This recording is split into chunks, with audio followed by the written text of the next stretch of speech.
Morning everybody.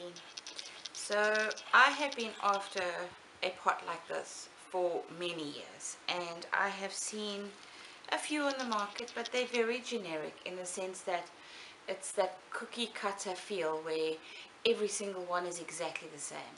And I wanted something a little different, and I have looked and looked and looked and I couldn't find anything.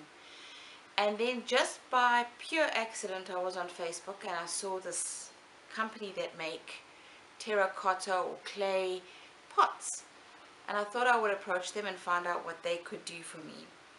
And Chantal, who is one of the owners, came up with this, and I thought it was really quite sweet. It's on a stand, and then obviously you've got her little face, and I will just turn it so that you can see the interior. So it has a drainage hole, and I thought it would be quite fun to do something with succulents so that it doesn't have to be faffed with and overwatered and moved around and such. So I have an Echeveria, and my thought was as I was going to put the Echeveria on the side, like almost like a flower tucked behind her ear.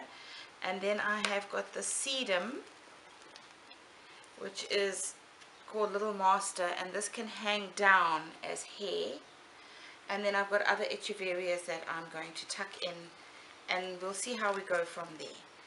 I'm going to try and build it up a bit so that we have sort of the hair up like a normal skull kind of thing.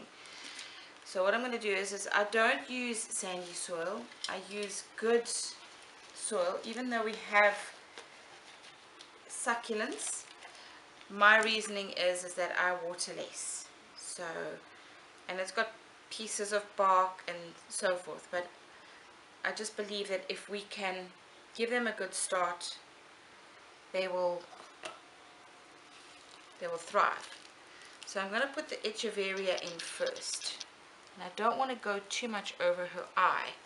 Let me come around this way and see. That's quite pretty. Now we've got this little guy in here, so we'll try and tuck at that.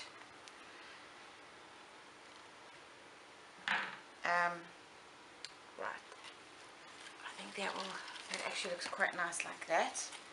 And I'm going to just take the sedum out of its pot.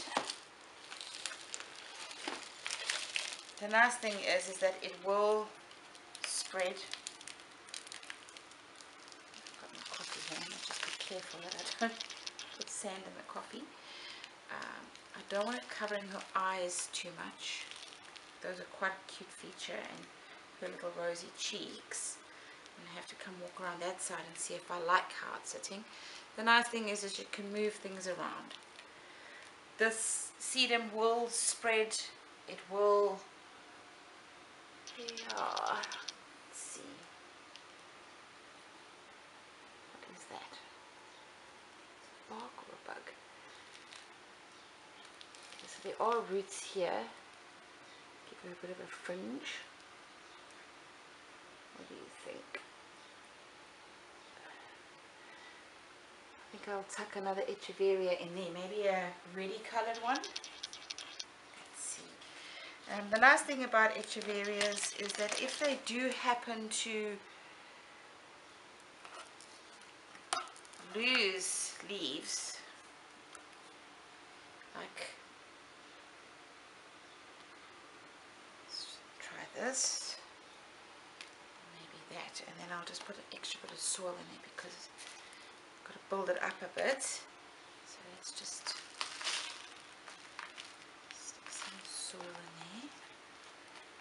Fortunately, their roots are not, they don't have to be teased or big. If you have an Echeveria that happens to have babies coming off the side, you can break them off. Just give them a day or two for the ends to dry so there's no rotting. And then I'm going to come around and have a look what she looks like. I think that red complements her rosy cheeks quite nicely.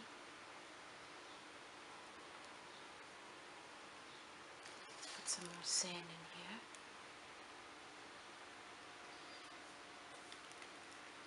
flow off the back a bit because I don't want to put too much sand over there. Let's have a look and see. Yeah, that's quite sweet.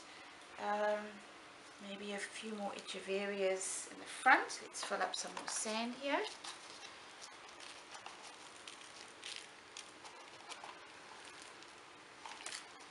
Have a look, see.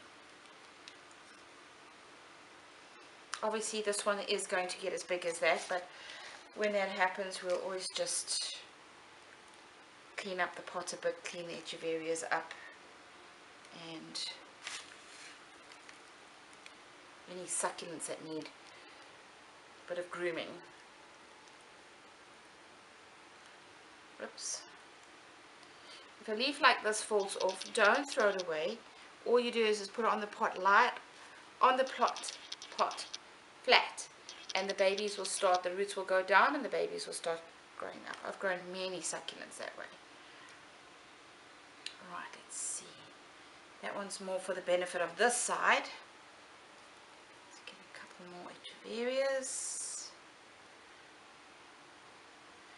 The trick is to try and get them to sit where you want them to sit and not where they want to sit. Because once they're in, they're in. You don't want to mess with it too much. Okay, let's see, maybe we get some sand in here. There we go. Let's have a look and try and boost their roots and cover everything up. Okay, so I have a gap at the back here. A bit of sedum. So she's got a bit of a bald spot. Now I've got this really, really large Echeveria. And I don't think that's going to particularly, I don't know, maybe if I just plonk it in. Okay, so for the purposes of the video, I just broke off the root tip. Don't worry about that. I'll plant the root tip again. And then we just try and, whoops, another leaf came off. I'm just going to groom it up a bit. Don't worry, we won't waste these. Just so that we can fit this in the soil. Tuck it in. Okay, so this is what she looks like from the front. I'm going to try and turn it so that you get to see the back as well. So these will all fill in, the sedum will grow around, and eventually her hair, I'll probably have to give her a trim every now and again. But that's where the bald spot was. So hopefully that's in focus. And you can see that's where the bald spot was. So now we filled it up. I can put a couple of other succulents in here just to, oops, make sure that there aren't any bald spots, but I'm not too perturbed because I know things will grow. So now you just give it a bit of a spritz with a water bottle, spray bottle, and put it in a nice sunny position and leave. Every now and again when you can put your finger in and feel if it's dry, you give it some water. If not, leave her be. I see I've got a bit of Australian bug here, but that's not a train smash. I'll give it a bit of a spray and everything will be hunky-dory. I hope you like this video. If you like these pots, you can go onto Facebook, RC Potteries. I will put all their contact details in a link below, and go and check them out. They make some fantastic pots. Please enjoy the rest of your day, stay safe, and we'll see you in the next video. Bye bye.